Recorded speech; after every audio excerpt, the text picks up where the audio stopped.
So, as I mentioned before, you're working with the ACLU. In fact, even did a television program for them that, I've seen it. It's kind of like this infomercial type of deal, talking about decriminalization of marijuana. I'm Rick Steves, travel writer and your host. Today, I'll take you and our studio audience on a guided tour through the history of this country's marijuana laws.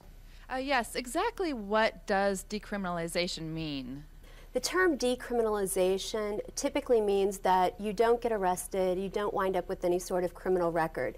And in some states, there can be no penalty whatsoever for the private possession of small amounts of marijuana by adults. In other states, you might have to pay a civil fine like you would for a parking ticket. There's a lot more important issues than marijuana. Anybody can talk about homelessness and hunger and cancer and wife beating or all sorts of very important things. But nobody can talk about drug policy because it's scary and it's easy to be character assassinated or swift-boated or something, And I'm one of the very few celebrities in this country that can actually speak for people who agree with me that the measure of a nation's drug policy should be in harm reduction. Not how many people you lock up, but how do you reduce harm to your society?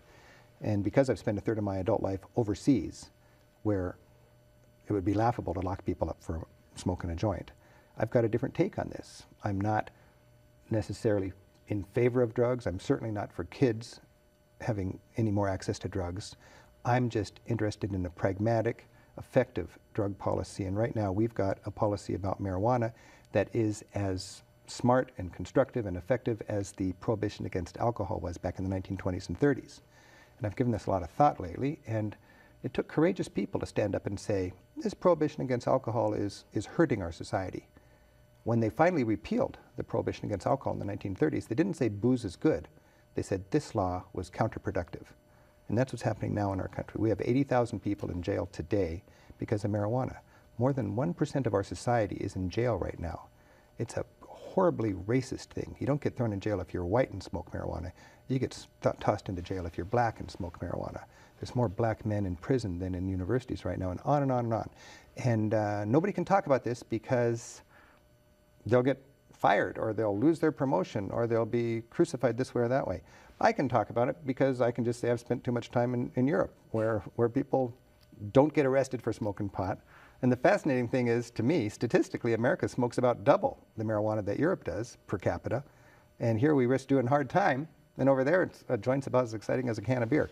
So I bring that common sense home. The ACLU recognizes that. That's why we've done this show on this half-hour program on reassessing our marijuana laws. And I'm proud to be able to be a spokesperson for that. And I hope people don't think I'm pro-drugs, because I'm not. I just believe in a society you can be hard on drugs, or you can be, it's not a matter of being hard on drugs or smart on drugs. We really need to be, I'm sorry, it's not a matter of being hard on drugs or soft on drugs. It's a matter of being smart on drugs.